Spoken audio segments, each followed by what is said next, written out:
The slap echoed through the cabin like a gunshot. Every head turned, every conversation stopped. The hum of the jet engines suddenly felt very far away. And in the middle of it all, Dr. Simone Adesanya stood perfectly still, her cheeks stinging, her eyes locked on the woman who had just made the worst mistake of her professional life. She did not cry. She did not shout. She did not reach up to touch her face. She simply looked at Claire Fontaine with the kind of calm that doesn't come from indifference. It comes from absolute certainty, the certainty of someone who knows exactly who she is, exactly what she owns, and exactly what is about to happen next. But we are getting ahead of ourselves, because to understand that moment, what it meant, what it cost, and what it changed, you have to go back to the beginning.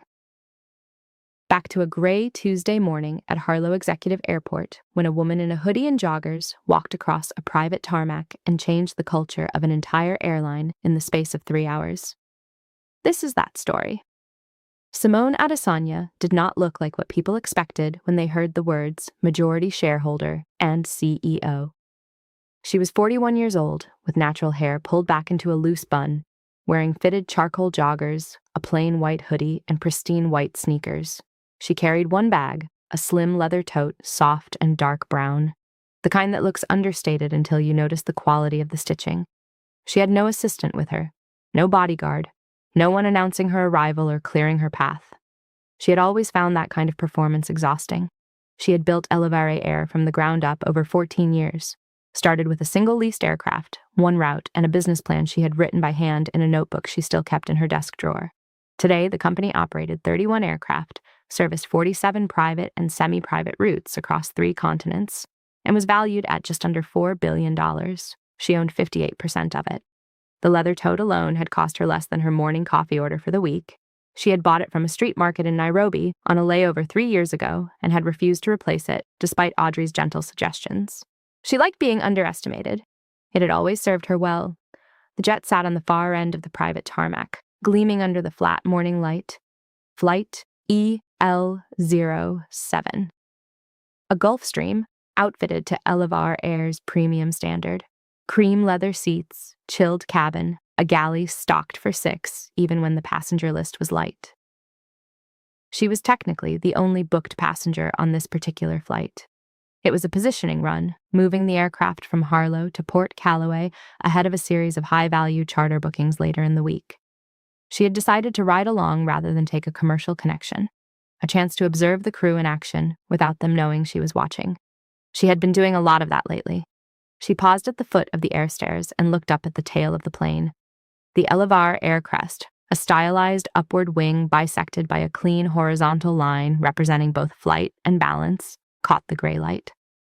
She remembered the night she had sketched it on a napkin in a hotel room in Accra 14 years ago, her pen scratching fast because she was terrified the idea would escape her if she slowed down. She took a breath. Then she climbed the stairs. Claire Fontaine was standing at the cabin entrance with the posture and precision of someone who had spent 7 years making first impressions. Uniform pressed, scarf knotted exactly so, clipboard held at a slight upward angle. She was good at her job.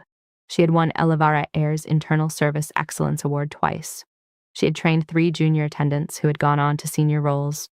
By any reasonable measure, she was an asset to the company.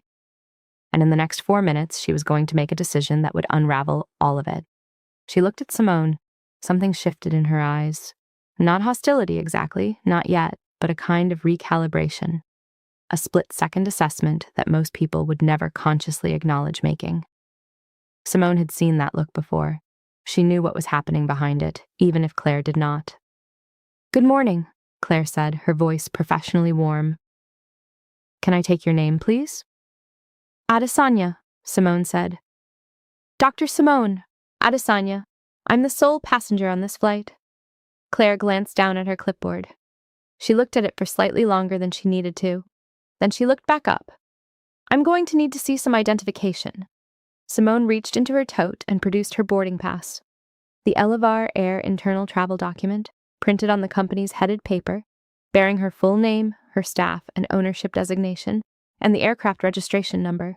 She held it out. Claire took it. She studied it. She turned it slightly as though the angle might reveal something different. "And a photo ID?" Claire asked. Simone looked at her steadily. The document in your hand has my name, my designation, and this aircraft's registration. What would a photo ID clarify that isn't already there? It's standard procedure, Claire said. It is not standard procedure for a private charter, Simone replied. But fine. She reached back into her tote and produced her passport. She held it open, face out. Claire leaned forward and studied the photo, then looked at Simone's face, then back at the photo. Marcus Webb, the junior flight attendant who had been quietly restocking the galley since before boarding, had drifted toward the front of the cabin without fully meaning to. He had caught the exchange from the corner of his eye, and something in his chest had begun to tighten. He had been with Elevar Air for 2 years. He had seen Claire work 100 boardings. He had never seen her ask for 2 forms of identification from a solo passenger on an internal positioning flight. If you're finding this story as gripping as we think you are, hit that subscribe button and turn on notifications so you never miss a story like this one.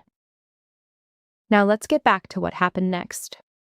Claire handed the passport back slowly. She did not step aside. I'm going to need to make a quick call, she said. Just to verify the manifest against our operations log. It'll only take a moment. Simone did not move. Her voice, when she spoke, was the same temperature it had been since she boarded. Measured, unhurried, the kind of voice that does not need to get louder to get heavier. Claire, she said, and the use of her name, calm and direct, made Claire's eyes widen slightly. The manifest is correct. My name is on it. I have shown you my boarding documentation and my passport. I am a passenger on this flight. I would like to board. I understand that, Claire said. But I have a responsibility to... To what? Simone asked. Not aggressively, genuinely. What specific responsibility requires you to delay a manifest-confirmed passenger on a private aircraft? The question hung in the air. Claire didn't answer it, because there was no answer that would hold weight, and somewhere beneath her certainty, she knew it. But certainty, once it hardens into something closer to pride, is difficult to release. She had made a decision about Simone the moment she had seen her on the air stairs, and the pride of that decision was now driving her forward, even as the logic crumbled beneath it. I'd like you to step back from the door, Claire said, just until I make the call. No, Simone said simply. The word fell like a stone into still water. Claire's jaw tightened. She straightened. She reached out and placed her hand on Simone's arm, a firm redirect, a physical suggestion to move back. Simone looked down at the hand, then back up at Claire, and pulled her arm away cleanly. Do not touch me, she said. Ma'am, I need you to... I said do not touch me. The 2 passengers already seated in the cabin, a man in a dark suit who had been scrolling through his tablet and a woman who had been reviewing a printed document, had both gone very still. Marcus had stopped moving entirely. The air in the cabin had changed from slightly awkward to something much more charged. Claire reached for Simone's arm again, and when Simone stepped back to avoid it, something in Claire snapped. The combination of her certainty, her embarrassment at being resisted, and a split-second loss of professional control that she would spend a long time trying to understand afterward. Her right hand came up fast. The slap connected with Simone's left cheek. And then there was silence. Real silence, the kind that has weight, the kind that makes the engine noise fade and the air feel thick, and everyone in the space, acutely, uncomfortably aware of what has just happened and what it means. Simone did not move. She stood exactly where she had been standing, her posture unchanged, her expression unreadable. Only her eyes moved, slow, deliberate, settling on Claire's face, with a precision that was more unsettling than any raised voice could have been. Claire's hand was still slightly raised. Her face had gone from flushed with adrenaline to pale with something that looked a lot like the first cold wave of realization. Marcus made a sound that was not quite a word. He stepped forward, and Simone, without breaking eye contact with Claire, spoke 4 words in a voice so quiet that the 2 seated passengers had to lean forward to hear it. Get Captain Reeves, now! Marcus moved fast. He was down the aisle and at the cockpit door in seconds, knocking twice with the kind of urgency that doesn't need explanation. Captain Daniel Reeves emerged 30 seconds later, still buttoning his left cuff, his eyes doing a quick sweep of the cabin the way pilots do when they sense something has shifted in the atmosphere of their aircraft. He was a tall man, measured in the way that people who have spent decades making calm decisions under pressure tend to be. He took in the scene in the entrance, Claire standing rigid near the door, Simone standing opposite her, the two seated passengers watching with the frozen attention of people who know they are witnessing something significant. And he walked forward without rushing. "Dr. Adesanya," he said, and the name came out naturally, without hesitation, because Captain Reeves had been briefed on the passenger manifest that morning, the way he always was, and unlike Claire, he had read it properly. He had recognized the ownership designation next to her name and had made a mental note to introduce himself at cruising altitude. He had not expected to be doing it like this. "Captain Reeves," Simone said. Her voice was still level. Her cheek was still red. Reeves looked at Claire. Claire said nothing. Her clipboard was now hanging at her side, held loosely, as if she had forgotten it was in her hand. Reeves looked back at Simone and said quietly, "Are you all right?" "I'm fine," Simone said. "I'd like to board, and I'd like the door closed. We can discuss the rest at altitude." Reeves nodded once. He stepped to the side and gestured toward the cabin. Simone walked past Claire without looking at her, moved to the front row window seat, set her tote down on the seat beside her, and sat. She reached into the tote, pulled out her notebook, the same kind she had been using for 14 years, hardcover, black, unbranded, and opened it to a clean page. She uncapped her pen and began to write.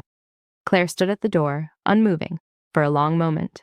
Then Marcus touched her elbow gently and said, in barely more than a whisper, "Claire, you need to close the door." She turned and looked at him as though she had briefly forgotten where she was. Then she closed the door, locked it, and stood with her back to the cabin, facing the sealed door, and breathed.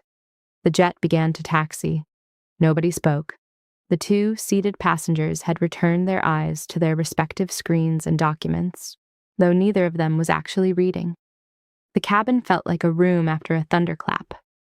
Everything technically normal, the furniture in place, the lighting unchanged, but the air carrying the memory of something violent. Marcus moved through the galley with quiet efficiency, setting out water, adjusting nothing that didn't need adjusting, giving his hands something to do because the alternative was standing still with everything he had just witnessed sitting heavily in his chest. He paused near Simone's seat and set a glass of still water on the tray table without being asked. She looked up from her notebook briefly and nodded. A small thing, but it mattered.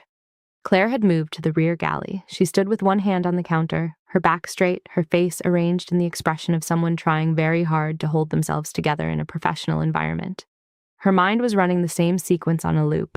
The clipboard, the passport, the arm, the hand, the silence. The way Simone had not reacted. The way Captain Reeves had said her name. The ownership designation on the manifest that she had seen, had processed, had chosen. On some level, she was not yet ready to fully examine, to discount. She had known, somewhere in the back of her mind, that something was wrong with what she was doing. She had felt it the moment she asked for the second form of identification. But the feeling had been quieter than the certainty, and she had let the certainty win. And now she was standing in the rear galley of an aircraft owned by the woman she had just struck across the face. And there was nowhere to go and nothing to do but wait and think and feel the full weight of what she had set in motion. Marcus appeared at the galley entrance. He didn't say anything for a moment. He just looked at her with the expression of someone who cares about a colleague and is trying to work out how honest to be. Then he said, "Claire. Her name is on the ownership. Register. I pulled the full dossier when you went to get her passport. She's not just a passenger." Claire closed her eyes. "She's the majority shareholder," Marcus said, "and the CEO." The words landed with a weight that no volume could have added to them. Claire opened her eyes and stared at the counter. Her hand, still resting on the surface, tightened slightly. "I know," she said.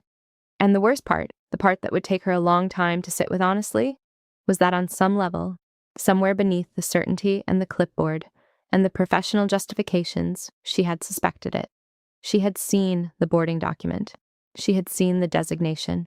And something in her had decided, without conscious instruction, that the designation did not match the person standing in front of her, that the document must be wrong, that the woman in the hoodie and the joggers could not possibly be who the paperwork said she was. She had not asked herself why she thought that. And that unasked question was the most damning thing of all. The jet lifted off the runway smoothly, the way Elevare air flights always did, the engineering of the aircraft doing exactly what it had been built to do. Through the oval window beside her seat, Simone watched Harlow Executive Airport shrink and then disappear beneath the cloud base. She kept writing. Her handwriting was small and precise, the kind that suggests a mind that moves faster than the hand can follow but has learned to pace itself. She was not writing her feelings. She was writing a plan. She had been planning this for months, long before this morning, long before Claire Fontaine's hand had made contact with her face. Simone had been quietly building what her internal documents called the Equity and Accountability Framework, a company-wide policy overhaul addressing conduct standards, reporting structures, bias awareness, and the invisible cultural assumptions that she had been watching embed themselves in Elevara Air's operations for years. She had seen it in the way certain passengers were greeted differently, in the way certain complaints were filed and then quietly shelved, in the way people who looked like her were made to prove themselves in rooms and spaces where others were simply welcomed. She had been patient, she had gathered data, she had written the framework with the precision of someone who knew that good intentions without architecture were just noise. She had planned to roll it out in the next quarter, carefully, with proper briefing and structured implementation. Now she turned to a fresh page in her notebook and wrote a single line at the top. She underlined it twice. The timeline had just moved up. If this story is speaking to you, and we think it is, take 2 seconds right now to like this video and drop a comment below telling us what you think of Simone so far. Your support keeps stories like this coming. Now back to the flight. At cruising altitude, Captain Reeves appeared from the cockpit and walked to Simone's seat. He crouched slightly so they were at eye level rather than standing over her. A small gesture, but a considered one. "Dr. Adesanya," he said, "I want to apologize on behalf of the crew for what happened at boarding. That should never have—" "Don't apologize for her," Simone said, not unkindly. "That's for her to do. What I'd like from you is a conversation, if you have 15 minutes. Reeves straightened. "Of course. Sit down, Captain." He sat in the seat across the aisle from her, angling toward her with the attentiveness of someone who understands that they are in a conversation that matters. Simone closed her notebook and looked at him directly. "How long have you been flying for Elevar Air?" she asked. 9 years, he said. "In those 9 years, have you seen behavior like what happened this morning before?" Reeves paused. It was the pause of an honest man deciding whether to be diplomatic or truthful, and to his credit, he chose truth. "Not that specific," he said. "But the shape of it? The assumptions about who belongs where? Yes, I've seen the shape of it." Simone nodded slowly. "When you've seen it, what happened?" "Usually nothing," he said. There was no clear process for raising it, and even when people raised things informally, it tended to get absorbed into the general noise. Nobody wanted to be the one to make it a formal matter. "Because the systems didn't make it safe too," Simone said. It was not a question. "No," Reeves said. "They didn't." She picked up her pen and made a note. Not in a way that felt like she was documenting him, in a way that felt like she was capturing something important before it escaped. "I appreciate you being straight with me," she said. "What I'm about to do is not punitive in the broad sense. It is corrective. There is a difference. What happened this morning is the symptom. The culture that made it possible is the condition. I intend to treat the condition." Reeves looked at her for a moment. "What do you need from me?" "Right now, keep flying the plane," she said. A slight shift in her expression, not quite a smile, but something close. "We'll talk more on the ground." He nodded, stood, and returned to the cockpit. Simone opened her notebook again. Marcus, passing through the cabin, caught the quiet exchange and felt something loosen slightly in his chest. He didn't know exactly what was coming, but he had the strong sense that something was finally, irreversibly, about to change. In the rear galley, Claire had not moved. She was still standing at the counter, and her mind had gone very quiet in the way that minds go quiet when they have exhausted every avenue of justification and arrived at the bare, uncomfortable fact of what they have done. She thought about her 7 years with the company. She thought about the service awards. She thought about the junior crew members she had trained. She thought about all the ways she had understood herself to be good at her job, fair in her judgments, professional in her conduct. And she thought about the woman in the front row, writing calmly in a notebook, who owned the plane they were all flying in, and who had not raised her voice once. The altitude held steady. The engines hummed. And somewhere over the cloud line between Harlow and Port Calloway, the reckoning that had been building for years was finally beginning to descend. The cabin had settled into a kind of suspended quiet, the kind that feels less like peace and more like the moment before a verdict is read. Marcus moved through it carefully, refilling water glasses that didn't need refilling, straightening things that were already straight, doing the small choreography of someone who needs their hands occupied while their mind processes something large. The two other passengers had retreated fully into their own worlds now, the earlier tension having resolved itself, at least on the surface, into the ordinary hum of a private flight. But nothing about this flight was ordinary, and everyone on board knew it. Simone had been writing continuously for nearly 20 minutes. The pages of her notebook were filling with the kind of density that suggests not just thought but architecture, the construction of something deliberate and permanent. She wrote without pause, without crossing out, the way people write when the ideas have been living inside them for a long time, and the page is simply the place they finally get to land. She was not writing from anger.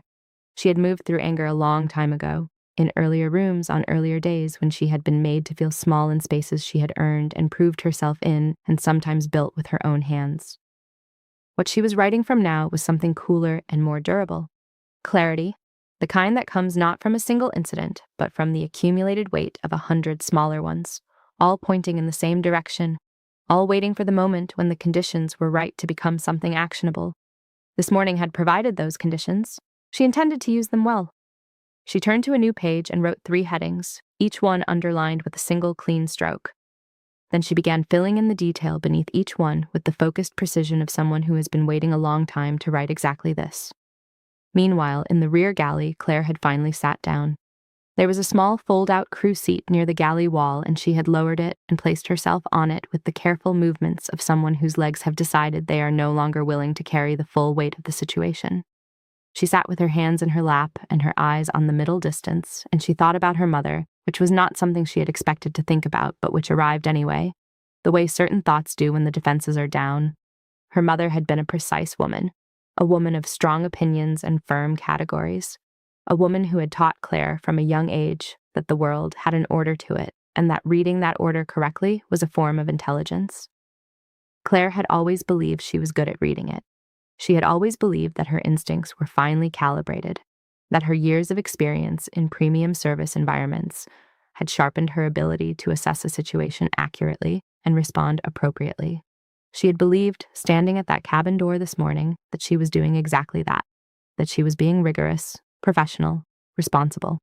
She understood now, sitting on the fold-out seat with her hands in her lap, that she had not been reading the situation at all. She had been reading a story she had already written before Simone had reached the top of the air stairs. A story built not from evidence, but from assumption. From the deep, unexamined architecture of beliefs she had never once held up to the light and questioned. The boarding document had been correct. The passport had been correct. The name had been correct. Every piece of evidence in front of her had been pointing in the same direction, and she had looked at all of it and chosen, on some level beneath conscious decision, to trust her assumptions over the facts. And then she had raised her hand. She pressed her fingers briefly to her eyes and breathed. Marcus appeared at the galley entrance again. He stood there for a moment without speaking, and when Claire looked up at him, his expression was not unkind, but it was not soft either. It was the expression of someone who has decided that honesty is more respectful than comfort. "She wants to speak with you," he said. "When you're ready." Claire looked at him. "When I'm ready," she repeated. "She said those exact words?" "Yes," Marcus said. "When you're ready." Claire stood up slowly. She smoothed her uniform with both hands, a habitual gesture, the muscle memory of 7 years of presenting herself with precision before entering the cabin. She straightened her scarf. She lifted her chin slightly. None of it felt like armor the way it usually did. It felt like what it was, fabric and habit, covering nothing. She walked the length of the cabin toward the front. The two other passengers did not look up, or if they did, they were discreet about it.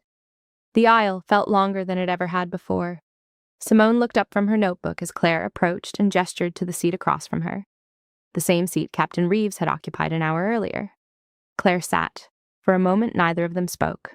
Simone capped her pen and placed it in the spine of the notebook and gave Claire the full weight of her attention, which was, Claire would think later, one of the most uncomfortable things she had ever experienced. Not because it was hostile, but because it was complete.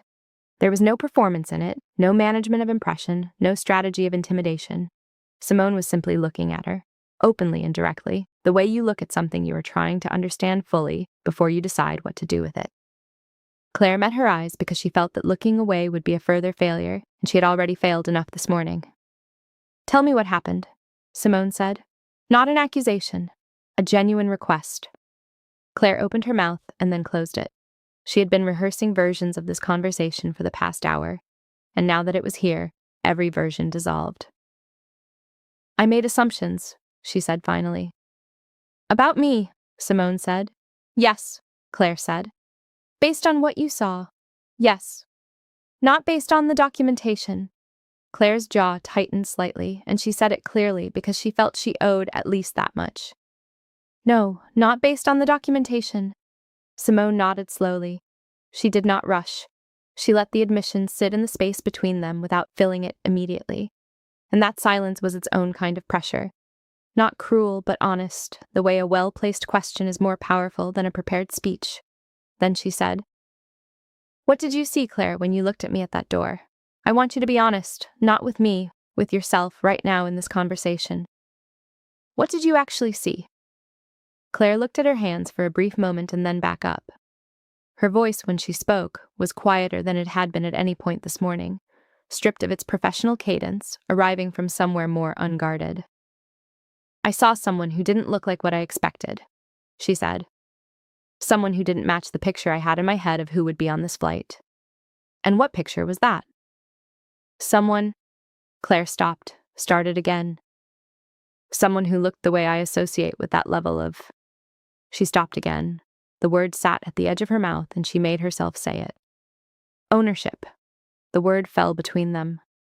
Simone did not react to it visibly.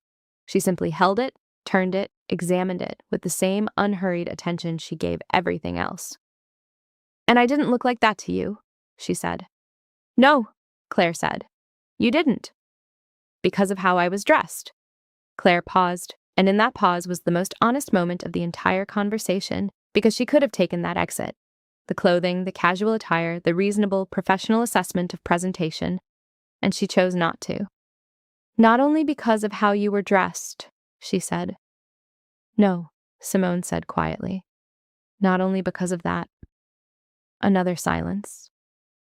Outside the oval windows, the sky was a flat, even blue, cloudless at this altitude. The kind of sky that makes the world below feel very far away and very small. Claire felt something in her chest that she could not name precisely. It was not quite grief and not quite shame, though it contained elements of both. It was the feeling of having seen yourself clearly, perhaps for the first time, in a mirror you didn't choose and couldn't look away from.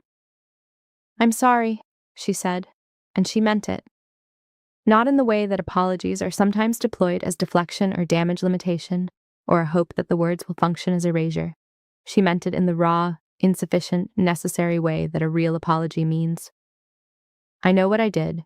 I know it was wrong, and I know that saying this changes nothing about the fact that it happened, but I am saying it anyway, because it is the only true thing I have left to offer." Simone looked at her for a long moment. Then she said, "I hear you. Not, it's fine. Not, I forgive you. Not the clean resolution that Claire had, perhaps, somewhere beneath the guilt, been hoping for. Just, I hear you."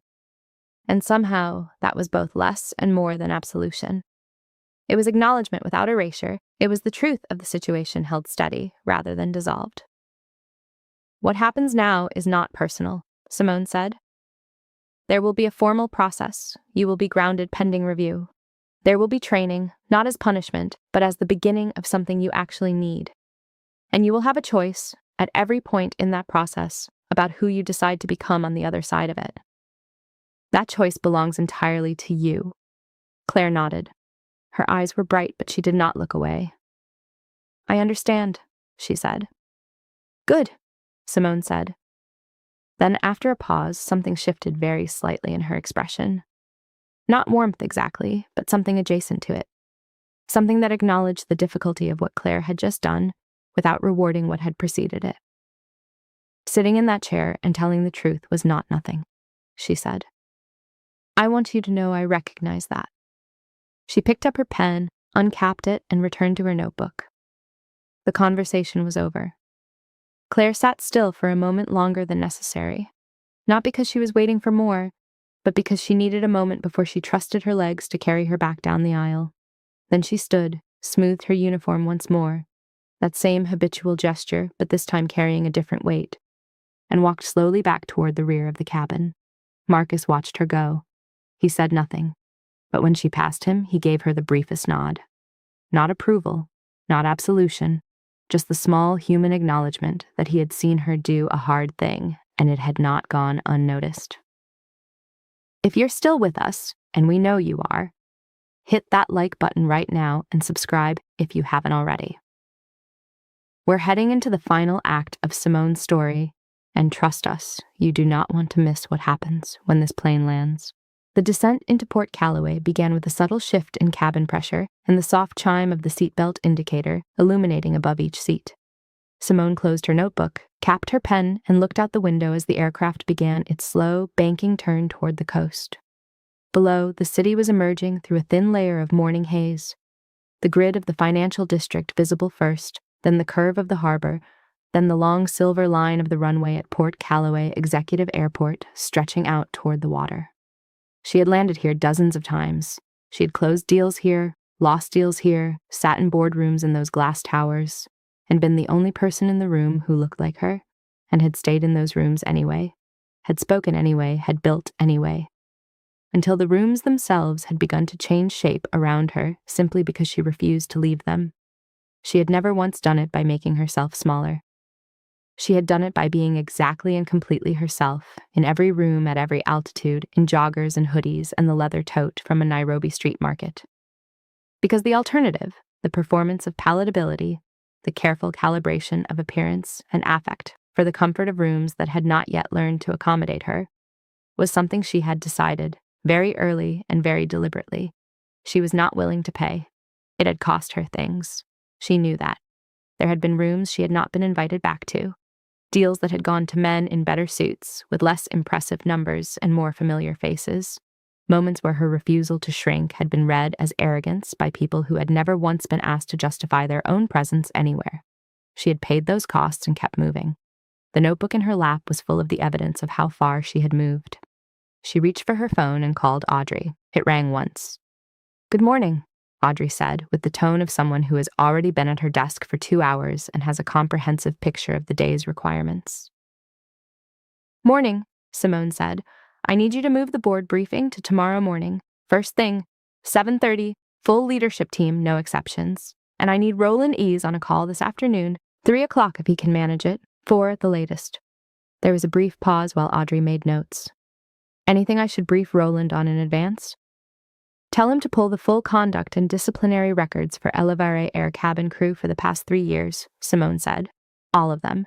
And tell him to have the implementation documents for the equity and accountability framework ready for review. We're moving the timeline up. Another pause. How far up?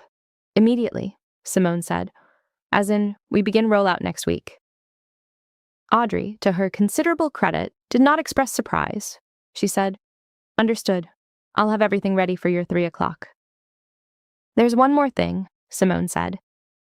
I'll need the formal disciplinary process initiated for a crew member on flight EL07. Lead flight attendant, Claire Fontaine. I'll give you the full detail when I land, but I want the process started today. Properly, with documentation, with HR oversight, and with complete transparency. No quiet conversations, no informal resolution. The process runs as it should. Understood, Audrey said again. And then, because she had worked with Simone for 6 years and knew when a conversation contained more than its surface. Are you all right? Simone looked out the window at the harbor, the water catching the morning light in long, fractured lines of silver. "Yes," she said. "I'm fine." She meant it. Not in the dismissive way that fine is sometimes used to close a conversation, but genuinely. She was intact, she was clear, she was already several steps ahead of this morning's incident in the larger architecture of what she was building. What had happened at that cabin door had been wrong, and it had been painful, and it had carried within it the specific bone-deep exhaustion of being made to prove yourself in your own space. But it had not broken anything in her. Nothing like this had ever broken anything in her. It had only ever added material to the foundation. She ended the call and placed her phone face down on the tray table. Marcus appeared at her shoulder. "We'll be landing in about 12 minutes, he said. "Can I get you anything before we begin final approach?" "I'm fine, thank you, Marcus," she said. And then she added, because it was true and because he had conducted himself with quiet integrity throughout the entire morning. "You handled yourself well today, I noticed." Marcus looked at her for a moment, something moving briefly across his expression. Not surprise exactly, but the particular quality of someone receiving an acknowledgement they had not expected and did not know quite what to do with. "Thank you," he said simply. He moved back toward the galley. At the rear of the cabin, Claire sat on the fold-out crew seat again, this time with her hands folded in her lap rather than gripping the counter. The conversation with Simone had done something to her internal landscape that she was still trying to map. It had not made her feel better. She had not expected it to and would have been suspicious of herself if it had. What it had done was something more precise and more difficult than comfort. It had removed the option of self-deception. She had told the truth in that seat across from Simone Adesanya, and the truth, once spoken aloud, develops a solidity that makes it very difficult to walk back into the softer architecture of justification and excuse. She knew what she had done. She knew why she had done it at a level deeper than professional error or momentary loss of control. She knew that the slap, as terrible and as consequential as it was not the origin of the problem. It was the visible tip of something that had been growing quietly in her for a long time, fed by assumptions she had never examined, by categories she had never questioned, by a picture of the world's order that she had inherited without inspection and carried without awareness. Her mother's voice moved through her mind again, and this time she listened to it differently, not with the old instinctive trust, but with the new, uncomfortable question. Where did that come from, and did it ever belong to me? The jet banked again.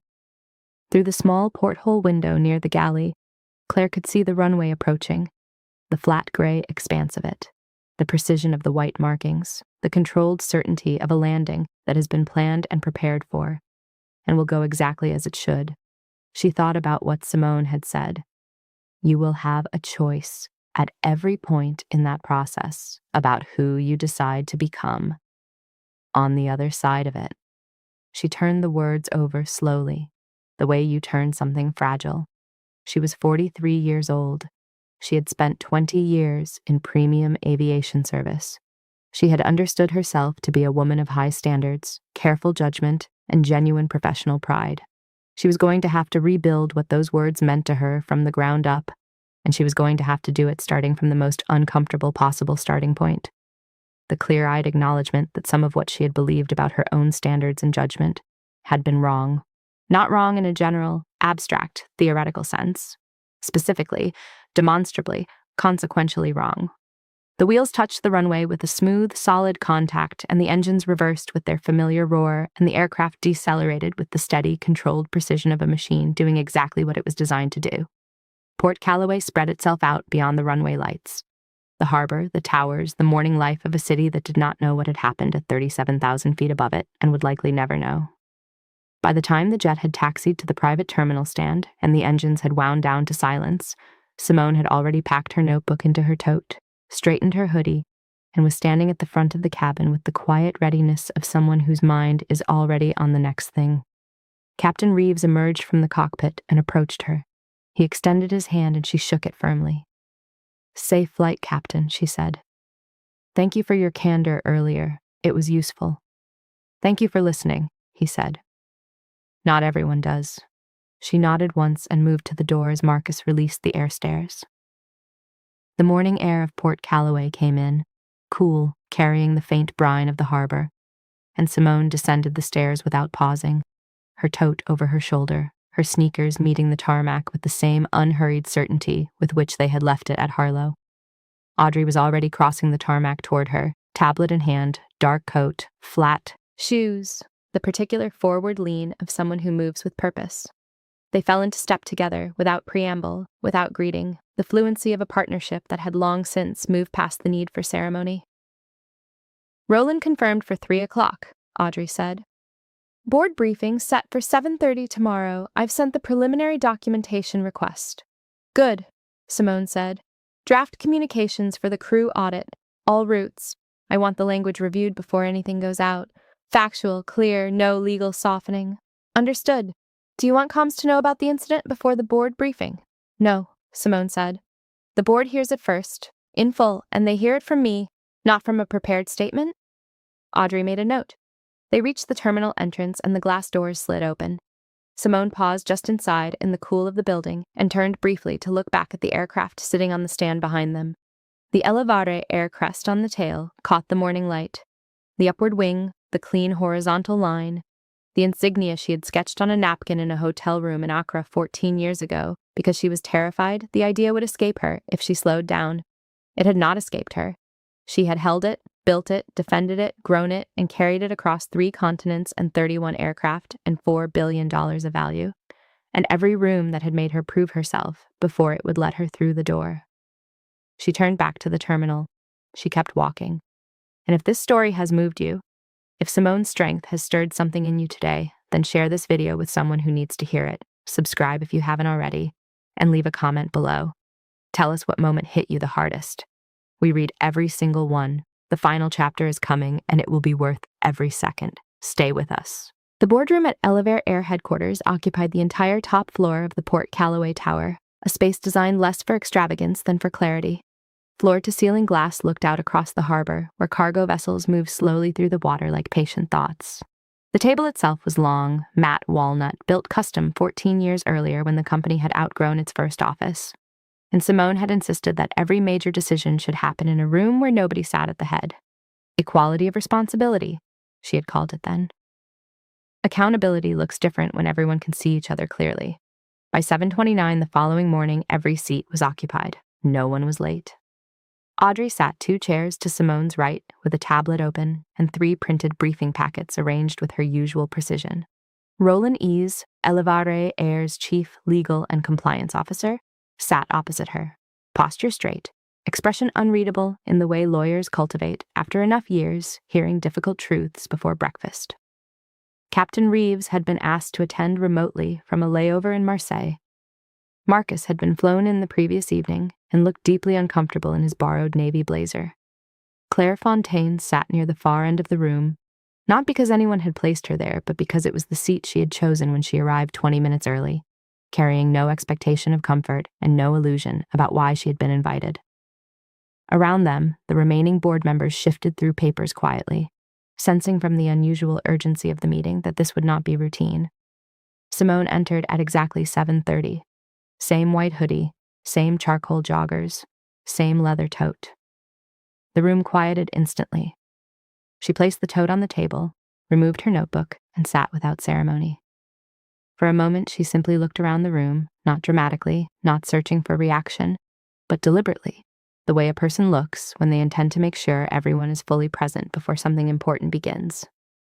"Thank you for coming on short notice," she said. Her voice carried easily without effort. "Yesterday morning, on flight EL07, I was denied boarding on an aircraft I own, despite presenting valid company documentation and identification. I was physically restrained after objecting. Then I was struck by a member of our cabin crew. No one interrupted. No one shifted. Even people who already knew some version of the story sat still in the particular silence that arrives when facts become real through spoken detail." Simone continued calmly. "I'm not opening with this because I'm interested in personal outrage. If outrage solved structural problems, companies would be transformed every day. I'm opening with this because what happened was not random. It was possible because of culture, systems, habits, assumptions. And because, somewhere along the way, Elevare Air began tolerating a gap between what we say we are and how we actually behave. She paused and slid a document toward the middle of the table. Roland, page 6. Roland opened the packet. Around the room, pages shifted. 3 years of passenger complaint data, Simone said. Filtered for recurring themes, disparate treatment, escalated identity verification, differential service tone, unreported staff concerns, quiet withdrawals of complaints after informal handling. We have a pattern. She let the sentence sit. Not catastrophic, not headline level, but real, persistent, repeating. One of the board members, a silver-haired investor named Jonathan Pierce, adjusted his glasses. Simone, he said carefully, are you suggesting systemic discrimination? Simone turned toward him. I'm suggesting something more dangerous than obvious discrimination, she said. I'm suggesting unconscious certainty, people who believe they're being professional while acting on assumptions they never examine. That's harder to catch because it hides inside competence. Across the room, Claire lowered her eyes. Simone noticed but did not linger there. Yesterday, she continued, a woman with 7 years of service records and excellent performance metrics made a decision to distrust verified documentation because the person standing in front of her didn't match the image she carried in her head. Her tone never sharpened. If anything, its steadiness made the room more uncomfortable. That image matters because if it can happen to me, the owner of this company, it can happen to anyone. Captain Reeves' voice came through the conference speaker. She's right, he said simply. Several heads turned. Reeves rarely volunteered opinions in executive meetings. You've all asked for honesty before, he continued. So here it is. Crew members see these things. Pilots see these things. Small assumptions. Quiet moments. Nothing explosive enough to report formally, but enough to shape how people experience this airline. Simone nodded once. Thank you, Captain. Then she opened her notebook. 4 months ago, before yesterday happened, I commissioned what we internally called the Equity and Accountability Framework. It was scheduled for rollout next quarter. That timeline has changed. Audrey tapped her screen, and packets appeared in inboxes simultaneously. Effective immediately, Simone said. Mandatory bias awareness training for every staff member at every level, including executive leadership. New anonymous reporting systems. Independent conduct review for escalated passenger incidents. Quarterly culture audits, transparent disciplinary pathways. Someone near the middle of the table shifted. This sounds expensive, another board member said carefully. Simone looked at him. Do you know what's expensive? She asked mildly. Lawsuits, public scandals, reputation erosion, quiet staff disengagement, good people leaving because they stopped trusting leadership. A pause. Integrity costs less than repair. No one argued after that. Simone turned another page in her notebook. Now, Claire Fontaine. Claire straightened automatically, though tension remained visible in her shoulders. Simone looked directly at her. Claire has accepted responsibility for her actions. She participated honestly in a difficult conversation yesterday and acknowledged the assumptions behind her decisions. Claire swallowed once but held eye contact. Because of the severity of the incident, there will be a formal disciplinary process. Immediate suspension pending review. Mandatory retraining if reinstatement becomes appropriate. Final decisions will follow standard policy. She paused. But let me be clear. This process is not about humiliation. We are not in the business of destroying people. We are in the business of accountability. Silence again. Different this time. Less tense. More thoughtful. Simone leaned back slightly. I want every person in this room to understand something, she said. The easiest thing I could have done yesterday would have been anger. Public termination, headlines, performance. People love stories where power punishes loudly. Her gaze moved slowly around the table. But if I do that, everyone learns the wrong lesson. They learn to fear consequences instead of understanding causes. Claire's eyes had grown bright again, though she stayed composed. Simone continued, softer now. People are capable of change when they're willing to tell the truth about themselves. But change requires structure, and structure is leadership's responsibility. Jonathan cleared his throat quietly. What do you need from the board? Simone's answer came immediately. Support, full implementation approval. No dilution in language, no delays. Roland leaned forward. Legally, I recommend full adoption, he said. Frankly, the preventative value outweighs the cost several times over. One by one, heads nodded. No dramatic speeches, no cinematic resistance. Just the quiet momentum of people recognizing that the room had already changed shape around a truth too clear to ignore. The vote passed unanimously. After the meeting, people dispersed slowly, conversations quieter than usual. Marcus stood awkwardly near the windows, unsure whether he should leave or stay. Simone approached him first. You heading back to Harlow today? She asked. He blinked, surprised she remembered. Yes, this afternoon. Good, she said. Audrey will have HR speak with you before then. We're opening applications for a new crew training advisory group. I think your perspective would be useful. Marcus looked stunned. Mine? Simone nodded once. You paid attention yesterday, more people should. He stood a little straighter after that. Claire waited until nearly everyone had left before approaching Simone. No clipboard this time, no uniform scarf. Just a woman standing inside the uncomfortable honesty of who she had been yesterday and who she wasn't entirely sure she was becoming now. I wanted to thank you, Claire said quietly. Simone looked up from gathering papers. For accountability. Claire gave a faint, almost embarrassed breath of a laugh. No, for not reducing me to my worst moment. Simone considered that. Your worst moment still matters, she said gently. But it doesn't have to be the end of your story. Claire nodded slowly. I don't know what happens next. That's all right, Simone said. Most worthwhile changes begin there. Outside, beyond the glass, morning sunlight spread across the harbor in fractured silver lines. Elevare Air aircraft moved in the distance, lifting cleanly into the sky one after another, carrying people toward places they believed mattered. Simone stood by the window after everyone left and watched them for a long moment. 14 years ago, she had sketched a wing on a napkin because she believed movement could mean something larger than transport. Dignity, trust, possibility. Somewhere along the way, the company had drifted slightly from the precision of that vision. Not catastrophically, just enough to matter. Yesterday had hurt, but pain had a way of clarifying priorities when you refused to let it harden into bitterness. She picked up her tote and turned toward the door. Audrey was already waiting outside with the day's schedule. 3 interviews before lunch, Audrey said, falling into step beside her. Roland moved compliance to 4. Media team wants comments on expansion. Simone smiled faintly. Busy day. You started a company-wide reckoning, Audrey said dryly. People tend to notice. Simone glanced once more through the glass toward the runway in the distance. Good, she said simply. Then she kept walking. Because sometimes change doesn't arrive like thunder. Sometimes it boards quietly in sneakers and a hoodie, carries a worn leather tote, and refuses to shrink long enough for the world around it to stay the same. And if this story stayed with you, subscribe to Storynova, leave a comment below telling us what moment hit hardest, like the video, and share it with someone who needs the reminder that strength isn't always loud. Sometimes it's simply the refusal to become smaller after the world tries to misread you.